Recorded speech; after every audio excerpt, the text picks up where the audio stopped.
Hello, this is Lee Gantt with GrowthPoint Investments. Thank you for taking the time to view this video. First of all, let's go over some disclaimers here. This webinar was recorded at a particular point in time. We're not going to talk about performance or anything like that. We're talking about our trading strategy. And it's not, futures trading is risky and it's not suitable for all investors. Let's talk just a little bit about what we're going to cover in our presentation today. We're going to first of all talk about managed futures. Managed futures is an industry comprised of commodity trading advisors. What we do, or we manage accounts for individuals. We basically have a power of attorney to trade an account, but we don't have access to the money in the account.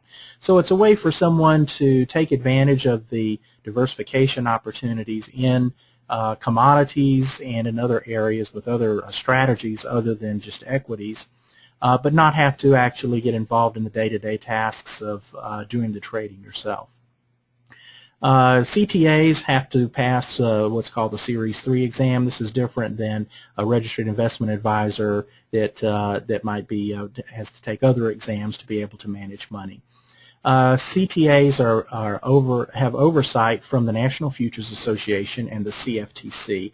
The CFTC is the government agency that's roughly equivalent to the SEC. Just very briefly about my background, it's in engineering. I have a master's degree in electrical engineering from Georgia Tech.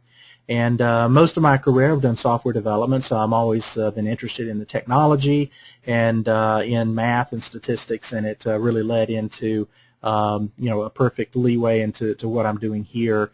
It's all the things that I love doing. I got involved in options trading through a group here in Atlanta where we have speakers come in, and I started learning about different strategies and got interested in it and started managing my own money. And then in late 2005, I became registered as a CTA and started managing other people's money in 2006. So I've been doing this for a little while. Okay, what we're going to cover today. We're going to talk about the basics of credit spread. So it's basically just the fundamentals of what our strategy is built on. We're going to talk about a special case of credit spreads, which is referred to as an iron condor. We'll talk a little bit about how strikes are chosen. A lot of people don't talk about it. You can pick up a lot of books on premium selling, but not too many of them will talk about how should you go about deciding where to put the short strikes. Then we're going to get into our strategy a little bit more, and in order to introduce our strategy, we're going to talk a little bit about butterfly spreads, and you'll understand why that fits into what we do. So basically, when you put a couple of pieces together, including a butterfly spread, that basically puts our strategy together in an understandable way. And then finally, we're going to talk about risk management. How do we manage the risk that, particularly in these type of market conditions, to be able to keep the money safe? Okay, first in general, an iron condor consists of two components: a vertical put spread and a vertical call spread. I'm going to show you exactly what that looks like. But both of these are credit spreads. Credit spreads means that you bring in money when you actually set the trade versus getting money at the end. So it's a little bit different than what people might be familiar with. Duration. The duration of our trades varies depending on the volatility in the market. When the volatility is very, very high, our trades are very, very short. So we're trying to be out of the market as much as we possibly can. So they might only be 7 to 10 days. When markets are very quiet, volatility is very low, our trades could last as long as a month. So that's basically just to give someone an idea of the duration. The instrument that we're trading is the S&P 500 futures contract. So most people are familiar with the S&P. It's usually quoted in the news and an indicator or barometer of how the market's doing. The S&P 500 index has futures contracts that are traded on it, and our options are actually trading on those S&P 500 futures contracts. Okay, so let's form here and show what a credit spread looks like. So this green bar here basically represents this is where the market is right now. To form a call vertical spread, you would go above the market some number of points, let's just say 75 to 100 points, and you would sell a call. Then to cover it, to bound your risk in effect by covering and buying a farther out of the money call, let's say 20 points farther out of the money, that creates a call vertical spread. Now similarly, you might go below the market and sell a put. So say again another 75 or 100 points below the market, and then you might buy a protective put that's say 20 points below that. What you'll see here is that for this short call you received a credit because you sold something, you got money, you received money. To buy the protective call that's farther up, farther out of the money, you had to pay for that, so that cost something. Same thing for down the short put. You received credit when you sold the put, but you had to pay money to buy the protective covering put that's farther out of the money. The net of all of that is a net credit. So you receive credit on the call side and you receive credit on the put side. Now, as far as what you have to put up in margin, it depends on the size between these spreads. And when I say margin, I'm talking about it like a surety bond. It's a bond that you put up at the brokerage firm that basically guarantees that you're going to make good on the trade. You're going to make good on your commitment for what you're buying and selling here. There are two contracts. There's a pit traded contract, which is denominated in $250 per point, and then there is a mini contract. It's usually referred to the E-minis, and it is denominated in $50. So for the large contract, you would take the number of points and multiply it by $250. So in this case, 20 points times $250 minus the amount of credit that you received when you set the trade. So that's how much money would have to be put up. In futures brokerage, the margin requirements are much more lenient than you might find in doing a similar strategy in, say, on the SPX and the cash, because they use what's called span margining, which we're not going to get into in this presentation, but what it really means for this trade and this particular organization here, which is an iron condor, so the vertical call spread and the vertical put spread constitutes an iron condor, you only have to put up the amount of money for what you're risking on one side. So like if you were had a 30-point spread on one side and a 20-point spread on the other, it's buy one get one free. So you only had to put up the amount of money for the 30, and then you get the for free basically. And the reason for that is, from a pragmatic standpoint, is you can't get hit on both sides at the same time. So let's look at where you would like the market to trade. What you ideally want is through the duration of this trade, like I say, it might be 2 weeks, might be a month, depending on the market volatility. You want the price to stay between these two spots right here in this green zone. You want the price to stay below your short call but above your short put. If, however, market ends in these areas here, you're going to end up with a loss. How much of a loss depends on exactly where the price is when the options expire. What you really don't want, of course, is the market to end up in this area up here, above, way above these the long calls or puts, because everything, the entire amount of money that was put up for margin would actually be lost in that case. So let's look at a risk graph. In this particular case, we're just looking at the put side now. We're short at 1050 and we're long at 1020. So 1020 is our covering put. 1050 is our short put, where we make the money. Now notice up here there's a little bit of a space here above the zero line. This represents the amount of profit that we received when we set the trade. So you can see from this, as long as the trade at expiration, the market is above this 1050 strike, anywhere above here, you get to keep the amount of money that you received when you set the trade. And you can also see that when you get below this 1050 strike, it drops off very fast. There's not a whole lot of margin for error, so you really don't want to let the market get anywhere near that. Okay, so let's talk for just a minute about how we would go about selecting strikes for a strategy like this. And by the strikes, I'm referring to where would you put the shorts. One of the ways to do that, it's very commonly done, and it's part of our strategy, is using probabilities. We use a formula to calculate probabilities, a very straightforward, well-documented formula, and I'm going to show you what that is. Another thing that can be done is technical analysis, and this is a basic technical analysis, nothing really fancy, but we're not really trying to pick tops and bottoms here. The strategy really is trying to set a point where the market won't go, not where it's going to go in most trading strategies. So we're trying to bound where the market won't go within the period of time that our trade exists. So we don't really need to do anything really sophisticated to be able to pick a top or a bottom. We're looking for support and resistance areas, trend lines, to try to get some idea of whether we're in the right ballpark with our trade, with our strategy. We also use the VIX. The VIX comes into play with calculating the probability. And it's very important for determining some of the parameters of the strategy, some of the fine-tuning that can be different in low volatility markets versus high volatility markets. And finally, we also look at the premium that we receive. This is basically the market telling us what the risk is in effect, because if the risk is very high, for let's say, being 80 points out of the money or 80 points above or below the market's going to give us a certain amount of premium or income from that short call or that short put. If the market is very volatile, for that same distance and the same time to expiration, there's going to be more premium received.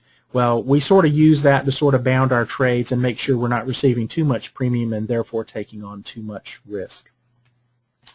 Okay, let's talk just a little bit about the probability formula for those of you that are really interested in the math. This is the formula itself.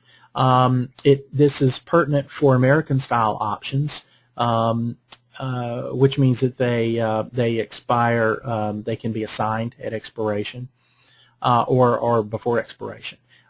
Days left is referring to days left until expiration, and this is calendar days, not business days or trading days, so weekends count. So that's one reason sometimes we'll sell credit spreads the day before a weekend, or particularly a long weekend, because we get 3 days for free. The market's not trading. Volatility, what I use for volatility, this is a percentage. I like to use a 5-day moving average of the VIX. And I'll show you, we'll talk about the VIX in just a second about where you can get that. But that's a measure of market volatility. Norm, this is a normal distribution function. It's the norm dist function actually in Excel. And these are the other parameters to that function. If you want to program it up yourself in Excel, you set a mean of 0, standard deviation of 1, and use the cumulative distribution function. So, and ln is the natural logarithm. So you can actually plug this into Excel, and you'll just prompt for a couple of values, run that formula through, and it'll calculate, and it'll give you an idea of what the probability is. Now, how do we use volatility? The way we're really using it is, in our strategy, is we're trying to keep the volatility, the probability of finishing in the money, which is what this calculates, to 9% or less. Some of you might know that or refer to this value as delta. It's also an approximation of delta if you understand the technical underpinnings of options theory. Another way to do this is I created there's a URL. Actually, it's not probability calc, it's probcalc, P-R-O-B-C-A-L-C. So it's tiny URL, probcalc, P-R-O-B-C-A-L-C. That will take you to Larry McMillan's website. Many of you are probably familiar with Larry McMillan. He publishes a newsletter and has written many books on options theory. He has this free probability calculator that you just type this stuff in, and it brings up your a calculator that you can put in the strike price that you're considering, where the market is, and what the volatility is, and the time to expiration, and it'll calculate the value for you. Where would you get the VIX? You could actually get this from the CBOE. On their website, they publish it for free. You can get current information, or you can get historical information. All right, let's talk about how our strategy is different from what I just showed you here with a vertical credit spread. First of all, we don't do call spreads. We only sell put spreads. One of the reasons is that's really where the money is. Just from a practical standpoint, particularly in volatile markets, you can't get far enough away from the market to bring in enough premium to make it worth the risk. So basically, you end up with a lot of busted trades and not a lot of premium to show for it. However, when markets are very quiet, like they were in say 2005 2004, 2005, I was selling call premium because the markets were so quiet. The volatility index was down into 10 or 12 was an exciting day. So it's quite a bit of different time than now. I already talked about how close we are to expiration. That scares a lot of premium sellers, but I have very specific reasons why I want to be that close in time to the expiration of these trades. We alternate expirations. There are two option expirations. Well, actually there are more, but there are two that we use in a month. One that expires the mid-month and one that expires at the end of month. So we typically alternate, and a lot of times we get in 2 trades in a month. That doesn't happen always. It depends on the market volatility and conditions and whatever else is going on. Our spread is a ratio spread. There's not really a good name for what we do, but I'm going to show you exactly how it's built together, so it's not just a simple, buy a put, sell a put type of strategy. So in order to explain that, let's talk about butterfly spreads for just a second. A butterfly spread is where you buy, and we're going to talk just on the put side here, you buy a put and then you go below it a certain number of points and you sell 2 puts, and then you go below that and you buy 1 put. So this is a 1-2-1 strategy. It's covered. There are no naked puts here. Depending on the time to expiration and how close you sell this to the market, you may get a small credit. You usually be very small, or you could get you'd have to pay a little bit of money. So it's somewhere in the break-even range, just to give you an idea of what these cost. Alternatively, you could sell a put, buy 2 puts, and then sell a put farther out of the money, but that's not what we're talking about here. That's not what we're looking for. So let's look at this, focus in on this first one, this 1-2-1. This is what the risk graph looks like. So in this particular case, so this example that I did, this was a debit spread, so we actually had to pay money to get into the spread. So that's why if the market finishes anywhere above where this short strike was here, you see that we basically lost the amount of money that we put into the spread. But look what happens if the market creeps down and gets anywhere close to this area right here that I'll refer to as the sweet spot. Again, let me point out again, this is the options expiration. This is options risk profile at expiration. This risk graph looks a little bit different. Even a day before expiration, it looks a little bit different than this. It's actually smoother and spread it out and sort of a bigger curve than what you see here. But my point is, in showing you this, is if the market gets down in the sweet area right here, sweet spot, you stand to make a lot of money. If it goes a little bit farther, all of a sudden, boom, you don't make any money. You're still back to the amount of money that you lost, but you're not going to, you're not necessarily going to lose any more money if the market goes all the way down here. So all the way up, all the way down, the amount of money that you lost on this trade is what you put in, unless you end up in this sweet spot right here. Okay? So let's now sort of skip ahead and go back over to what a vertical spread looks like. A vertical put spread, in this case we're going 75 to 120 points, say, out of the money. We're selling, in this case, let's say we're selling 4 puts, and then 30 points below that we're buying 4 puts to cover it. So we got a 4-by-4 spread. Here's what we do that's different. We take one of those long puts that was out and we bring it in closer to the money. So we've got a long put, 4 short puts, and then 3 long puts. So it's a 1-4-3 strategy. So what you're going to see when you look at the risk profile is you'll see that this behaves a little bit like a butterfly spread. And it behaves like a vertical credit spread, which means it brings in lots of money. Or not lots, it brings in a reasonable amount of money as opposed to a tiny credit that you might get from a butterfly spread. This is what the risk profile looks like. So you can see here, this is the amount of money that was received when the trade was set, and as long as the market stays up in this area, you get to keep that money.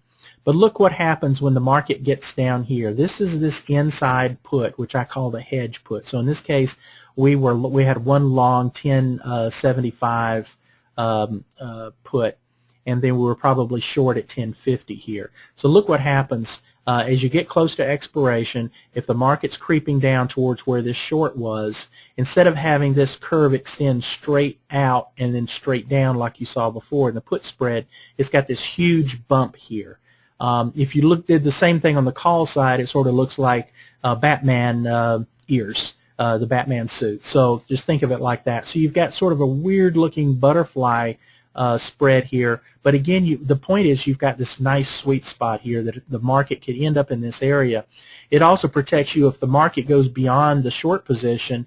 You know, it can't go too far beyond it, but it can go a little bit beyond it before you actually start losing money. So that's kind of cool right here. Again, this is at expiration. Before expiration, this is smoothed out quite a bit, and it looks a little bit different.